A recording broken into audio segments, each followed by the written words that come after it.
More than 1,000 years ago, a new threat rose across Western Europe. It came in the form of a gold-hungry Viking warrior.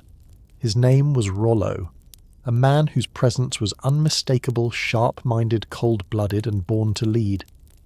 Under his command was a notorious band of pirates riding dragon-headed ships sweeping across the seas, storming coastal settlements, setting villages ablaze, and striking terror into the hearts of people all across Europe.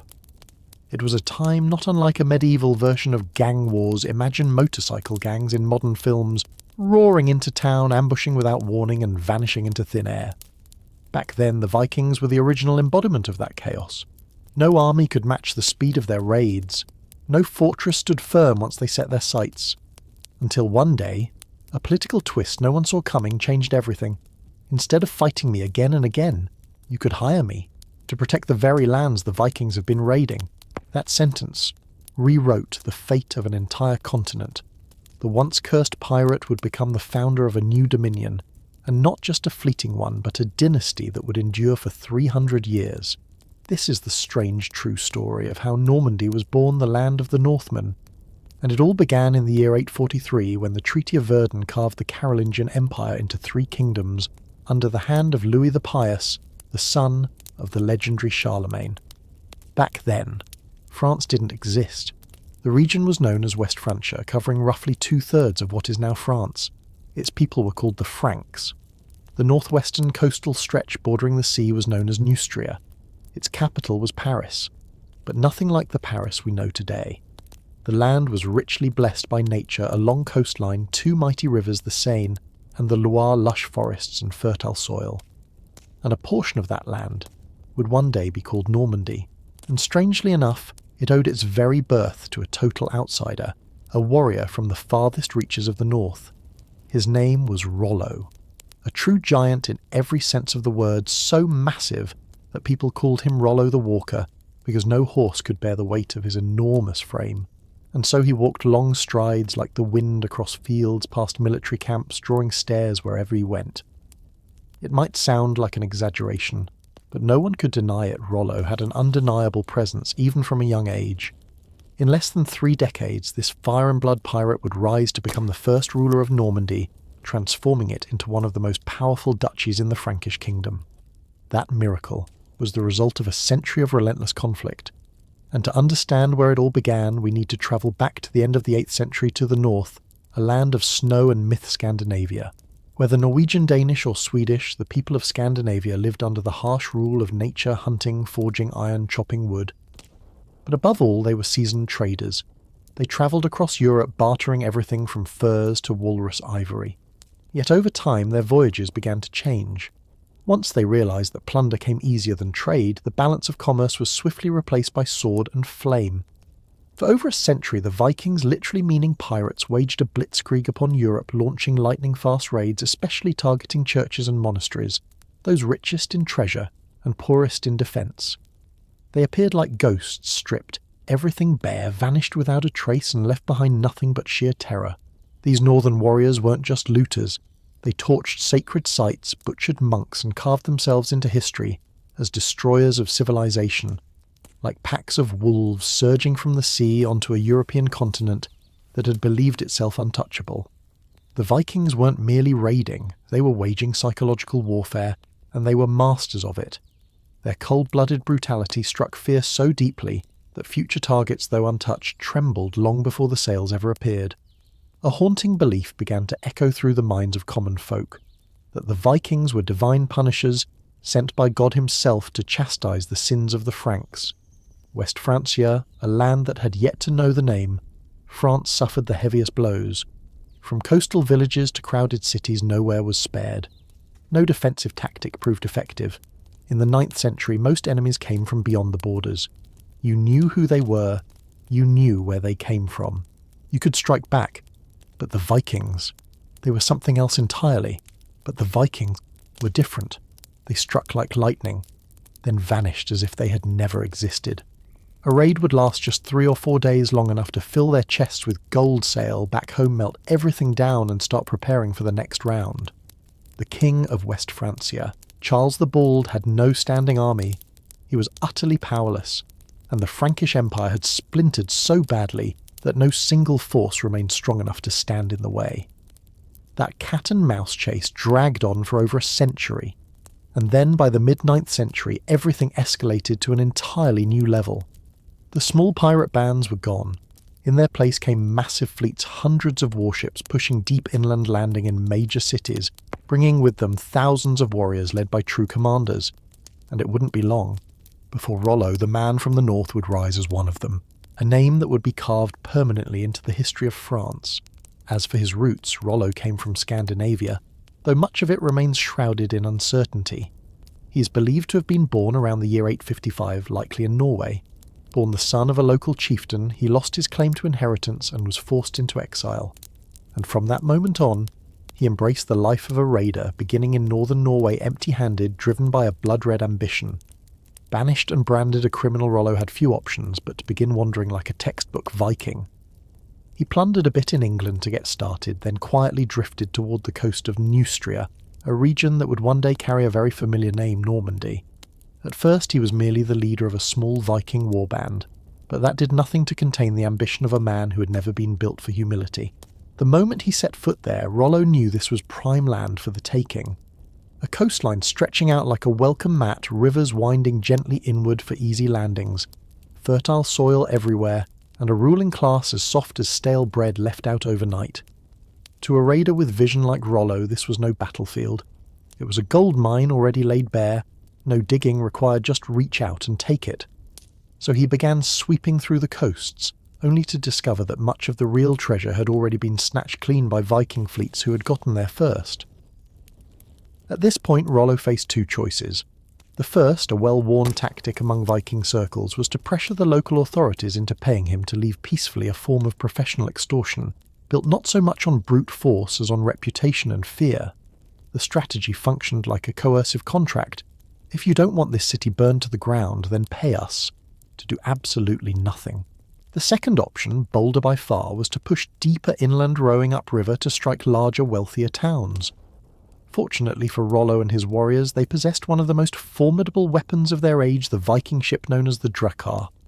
This was no ordinary mode of transport, but a marvel of engineering, seafaring giants, capable of crossing oceans and threading through narrow inland rivers with equal ease. The Drakkar could reach nearly 30 metres in length and span over 4.5 metres wide, sailing at speeds of around 10 knots. And when the wind favoured them, they could cover up to 100 nautical miles a day, faster than any marching army on Roman roads, which under the best conditions trudged along at barely 15 kilometres a day. What made the Drakkar truly revolutionary was its clinker-built design, overlapping planks fitted like fish scales, creating a hull that was both lightweight and incredibly durable, capable of gliding across high seas, yet also manoeuvring into shallow riverbeds and beaching on sandbanks without the need for docks or piers. In other words, while land armies were still calculating their march routes, the Vikings had already landed, pillaged, burned, and were rowing home. Without the Drakkar, the lightning raids we now associate with the Vikings would never have been possible. These ships terrified all of Europe, not just for their speed, but because they were quite frankly brilliantly designed. Structurally, they employed the clinker method planks overlapped downward, much like the shingles of a roof, giving the hull both flexibility and strength, able to withstand North Sea storms and serve as levers against the forces of tide and weather. The mast of a Viking ship towered over 12 metres high, hoisting a square sail to capture maximum wind, and when the skies refused to cooperate, the Viking warriors grabbed their oars and rowed like human engines. What was even more terrifying was the keel, the bottom of the ship, carved from a single solid piece of timber, shallow by only a few inches, which meant the bottom was flat, very flat. And because of that, these ships could slip into practically any shallow water, even right up onto sandy banks without the need for harbours or deep channels like conventional warships required. To put it simply, if there was water, whether a ditch, a creek, a pond, or a river, a Viking ship could glide right in. But these ships weren't just nimble, they were incredibly durable. Their frames were typically built from solid oak, while the bindings were made from pine, flexible, strong, and capable of absorbing the strain of long voyages. And the Viking shipwrights weren't the type to rush a job. They would venture deep into the forest in search of tree limbs that had naturally grown into the curved shapes they needed. They didn't force straight logs to bend. They followed nature's own curves, because that way the grain remained intact and the wood kept its full strength. The total labour time required to build just one Viking ship, up to 50,000 hours. It sounds insane, but that's just for the hull. Add to that the time spent spinning yarn and weaving the sail, scavenging trees to make rope, or digging up iron ore to forge each nail driven into wood, and each Viking ship becomes nothing short of a handcrafted marvel. And when these floating beasts surged inland, the entire Frankish kingdom spiralled into crisis. To stop them, the Franks had only one option left: lock the rivers. They fortified every major waterway, especially the Seine, one of the most vital arteries of the realm. This river ran straight through Neustria from end to end, and since 841 it had been a highway for Viking raids. The reason was simple: the Seine estuary was a perfect opening, a backdoor straight into the heart of France, and the Vikings knew it. So about 12 miles from Rouen, the Franks decided to construct something they hoped could finally stop the dragon-headed ships, a fortified bridge known as the Pont de Petre. They called it a bridge, but in truth it was more like a dam stretching over 500 English yards and taking 10 full years to complete. At each end of the bridge stood armoured watchtowers known as castellum, stone-built strongholds, that guarded the entrances floating like miniature fortresses atop the river. These towers were carved from solid stone, while the bridge's body was wooden laid upon a sturdy stone foundation. Its structure spanned 22 arching segments, and most impressively each span could be sealed off with sliding metal grates, a kind of medieval waterborne gate system purpose-built to intercept Viking warships long before they reached their target. Bridges like Petter weren't just crossing points, they were designed to function almost like floating castles, acting as fortified checkpoints, capable of enduring long sieges and more crucially serving as ideal chokeholds to halt the Vikings' furious advance. Even if the northern warriors somehow broke through, retreating would be a nightmare because the very bridge they had crossed could suddenly turn into a barricade behind them, locked at a moment's notice. For the first time in history, a bridge had been constructed not for commerce but for war, and indeed it proved to be one of the rare effective defences against the blitz-style raids of the Vikings. In the year 885 that system was put to the test. Rollo was part of a Viking fleet sailing upriver along the Seine, with an ambitious goal in sight: the wealthy region of Burgundy in the south. Along the way the fleet would have to overcome countless obstacles, among them Paris with its formidable bridges, but before reaching the city they would first have to face the Peter Bridge, guarded by a thickly stationed Frankish army. Frankish troops were garrisoned inside the stone fortresses, anchoring each end of the bridge, allowing them to launch attacks across the bridge's surface or rain down volleys of arrows from above onto the ships passing beneath. Anyone hoping to take that bridge would first have to seize one of the 2 stone bastions guarding either end, which was no easy feat. You'd need catapults, siege engines and towering assault platforms, and to be blunt, travelling by river left the Vikings in no position to haul such massive machines along.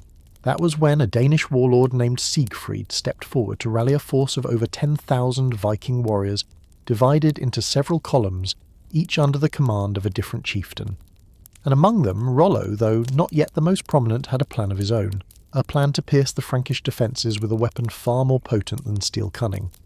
Fully aware that his numbers couldn't match the enemy, Rollo chose to set up camp just half a mile from the bridge, close enough to provoke but far enough to stage a trap. Around the camp he dug a deep trench and built tall earthen walls, but he deliberately left a massive opening as if rolling out a welcome mat. An open, empty trap, but an inviting one. He wanted to lure the Frankish troops inside, knowing that once they were funneled into a tight space, where cavalry couldn't manoeuvre and formations couldn't properly deploy, their advantages in discipline and organisation would be instantly neutralised. The Vikings, after all, weren't a conventional army. They had no formal infantry ranks, no standardised command structures. They were more like rugged marauders with bedrolls than polished soldiers. But what they lacked in formality they made up for with something few armies possessed: flexibility, unpredictability, and the kind of tactical improvisation that thrived in chaos. Facing a well-drilled Frankish force, Rollo chose not to meet them head-on. Instead, he wielded the sharpest Viking weapon of all deception. And this time his plan unfolded flawlessly. He didn't just build the trench, raise the walls, and leave the gate wide open like bait. He also concealed the true size of his force to perfection, ordering his men to lie motionless inside the camp, pretending to be fast asleep in broad daylight. No footsteps, no whispers, just a suffocating silence, as if the entire camp had been abandoned. And then right on cue, a Frankish commander brimming with confidence atop his horse, already savouring the easy victory, charged in with his troops, convinced he had just caught a Viking raiding party, napping through the midday sun. He had no idea that every body lying there was clutching a weapon beneath a filthy blanket, just waiting for the signal to rise. And the moment the Frankish troops poured into the camp, hundreds of bodies sprang up from the ground all at once, as if the earth itself had birthed a horde of bloodthirsty warriors, and the Frankish nightmare officially began. The attacking force was torn apart, a fatal miscalculation because Rollo had forced them into the one kind of combat where the Vikings held the upper hand, close quarters fighting. No formations, no cavalry, no archers offering support from a distance, only chaos inside a narrow camp yard where victory came down to brute strength blood and the speed of an axe swing. The Vikings, never known for formal organisation, were terrifyingly effective in hand-to-hand combat. Most of the Frankish soldiers were slaughtered, and before the guards on the Petra Bridge could even process the massacre unfolding nearby, the round shields of the Vikings had already closed in war axes raised high, and flames erupted like venomous cobras spitting fire across the wooden span. They burned the bridge to the ground. A barrier that had stalled them for 4 months was reduced to ash, and their warships resumed their push southward. The ultimate target remained the wealthy region of Burgundy. But a greater obstacle now stood in their way: Paris. Historians aren't entirely certain. But multiple accounts suggest that Rollo was among the commanders involved in the legendary campaign to come, the Siege of Paris, which would last nearly a full year. On November 24th, 885, from the watchtowers above, the people of Paris looked on in horror as the largest Viking fleet ever seen on the Seine approached the city, a black wall of warships rolling in like a wave from hell. Frankish chronicles estimated the force to number 30,000 or even 40,000 warriors, though the actual figure was likely closer to 20,000, but even so it was a staggering army, far beyond what the defences of Paris were equipped to handle. Keep in mind, in the 9th century, Paris wasn't yet a sprawling metropolis. It was merely a small island in the Seine, what we now know as Ile de la Cité, surrounded by Gallo-Roman stone walls and home to just a few thousand inhabitants. And to pass through that territory, the Vikings, true to form, tried diplomacy first. A meeting was arranged between the Viking Supreme Commander Siegfried and Bishop Goslin, the highest-ranking authority in Paris at the time. The goal, as always, was the same: intimidate, negotiate, demand tribute in exchange for safe passage, and avoid a costly battle if possible.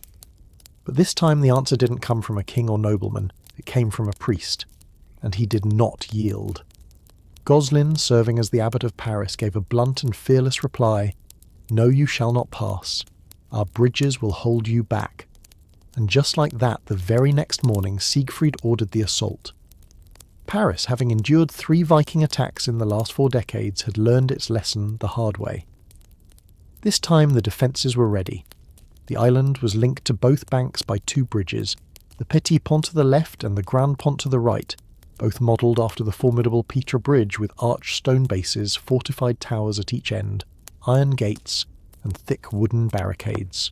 Each tower featured arrow slits on the first level for the archers, and above that a wooden balcony called the hurle, where defenders could hurl stones, boiling oil, or whatever they had at hand down onto the attackers below, while shielding themselves from a rain of Viking arrows. Then just 2 days after the Viking fleet arrived, they were ready to launch their first assault. But when a city is this well defended, where do you strike? The answer came from a small, almost invisible detail. The hurle on the tower guarding the Grand Pont wasn't finished. It was incomplete, and the Vikings, like wolves catching the scent of blood, immediately zeroed in. Arrow after arrow, stone after stone, they unleashed a barrage on the exposed gap, aiming directly at the archers scrambling to hold the line. But what they didn't expect was that the people of Paris were already bracing for the worst. With barely 200 souls inside the city, they pulled off what history would later call a miracle. On the very first day, the Parisians threw the Vikings a brutal surprise, repelling the attack. Then, under cover of night, they scrambled to raise another wooden level atop the tower, as if the walls had sprouted roots in the dark. They knew they were outnumbered, which meant the more desperate they felt, the harder they worked. At sunrise, the Vikings came back for a second wave, this time armed with a battering ram crafted from a massive tree felled in the region. The Parisians fired arrows and set Viking ships ablaze, while the invaders tried to torch the fortifications in return. But the French had one hell of a secret weapon, molten wax mixed with pine resin, poured from above, seeping through the cracks in Viking shields, turning the assault into a Tetsudo-style Viking BBQ. The battle raged for 3 straight days. Even though they outnumbered the defenders 100-1, the Vikings failed, and were forced to switch to Plan B, a long grinding siege. Both sides now entered a contest of endurance. The Vikings unleashed every trick they had, warships packed with burning torches, sharpened siege stakes, improvised assault gear. The Franks fired back with trebuchets mounted atop towers, hurling stones like thunder from the heavens. The siege dragged on for nearly a year. Then, in October of 886, Emperor Charles the Fat arrived with his forces from the hills of Montmartre. It looked as though he would finally deliver the knockout punch to send the Vikings sailing back to the north. But he didn't. Instead, he signed a bizarre agreement. He allowed the Vikings to continue south and raid Burgundy, and even paid them a handsome sum to leave Paris alone. Yes, the citizens of Paris had fought tooth and nail for an entire year, and their king paid off the very raiders they had resisted just to avoid political drama. The people of Paris, barely 200 of them, held out for 12 brutal months. They earned their place in legend, and yet in the end, they still had to pay tribute to the very men they had beaten. Maybe Charles the Fat saw the Vikings as a weapon to use against his enemies in Burgundy, but still it stank. As for Rollo, one of the Viking chieftains, he stepped into a new era. After that campaign, his name resounded across the land. He was no longer the hunted, he became the one courted to the negotiation table. He had strength allies and a growing reputation. All he lacked now was land. And around the year 898, just as he was preparing to assault the city of Rouen, something unexpected happened. The Franks invited him to talk. The result was the Treaty of Jumièges, the first step in transforming Rollo from a landless pirate into the founder of a dynasty. When a fresh fleet of Vikings arrived with Rollo, the Archbishop of Rouen didn't call for reinforcements or issue a defiant command to defend the city. He walked out and essentially said, "There's nothing left to plunder here, so why not stay and guard the place for us?" Rollo nodded, and just like that the invader was invited to stay, virtually recognised as the new ruler of Rouen, a pivot that rewrote history. And in truth it was a quiet confession. The Carolingians were too weak, and Rollo was simply too effective. Not long after, Rollo climbed further up the ladder of power, marrying a Frankish woman named Poppa, daughter of a minor noble. This wasn't some Viking-Frank romantic tale, it was a calculated political alliance. Through Poppa, Rollo began weaving himself into the noble class of Neustria. From foreign outsider, he slowly became the son-in-law of local power. But life wasn't a fairy tale. While the people of Rouen accepted him, the rest of the Franks weren't quite there yet. Then came the year 911 and the Battle of Chartres, one of the least famous but most decisive confrontations of the era, where Rollo aimed to crush all doubt with a glorious defining victory. He led a formidable army to lay siege to the city. He was close, so close, almost had it. But then, the Holy Cloak appeared. The Bishop of Chartres brought forth a relic of immense sanctity, a cloak believed to have belonged to the Virgin Mary at the birth of Christ. He carried it up to the top of the city walls, brandishing it like a holy talisman against the Viking threat. And somehow it worked. The people of Chartres, as if suddenly granted a divine morale boost, surged forward in a furious counterattack, crushing the Viking army before they could even grasp what was happening. Rollo suffered a devastating defeat. An estimated 6,800 Viking warriors were killed. Some survivors managed to retreat to Liv Hill, only to find themselves surrounded on all sides, traps laid in every direction. That was the moment the Vikings truly understood what it meant to be cornered. With no way out, they had no choice left but to negotiate, and so, after all the chaos, bloodshed and humiliation, the Treaty of Jumièges was finally born, transforming Rollo from a landless pirate into a legitimate lord, and laying the first stone on the path that would lead to the Duchy of Normandy. And just when things seemed hopeless for the trapped Vikings on the hill, one audacious warrior slipped through the siege lines, disguised himself as a relief messenger, and blew his war horn so loud it shook the heavens. The Frankish forces, thinking reinforcements had arrived, panicked and pulled back, giving the stranded Vikings just enough of a gap to escape. It was the kind of last-minute escape straight out of a film, but even so, Chartres remained a bitter loss. over 600-800 Vikings dead and Rollo left with scars and experience. Then just weeks later, history turned a page. The Franks were exhausted. The Vikings were worn thin. After 2 centuries of chasing each other across Europe, both sides finally felt the weight of it all. And from that weariness, something unthinkable happened: peace. King Charles, the Simple of the Franks, knew he no longer had the strength to keep fighting. So he sat across the table from Rollo and made a radical proposal. You take the land. You protect the coastline from the rest of your kind. It was the classic set a thief to catch a thief strategy, and it worked because no one understood the Vikings better than a Viking. Rollo, now older and less drawn to fire and glory than in his youth, was ready to settle down to enjoy a little retirement after a lifetime of raiding. And the land being offered, it was perfect rewrote. Lisieux rivers full of fish forests teeming with game, fertile farmland, and a coastline within reach. Or as the Vikings might say, Valhalla isn't in the afterlife. It's here.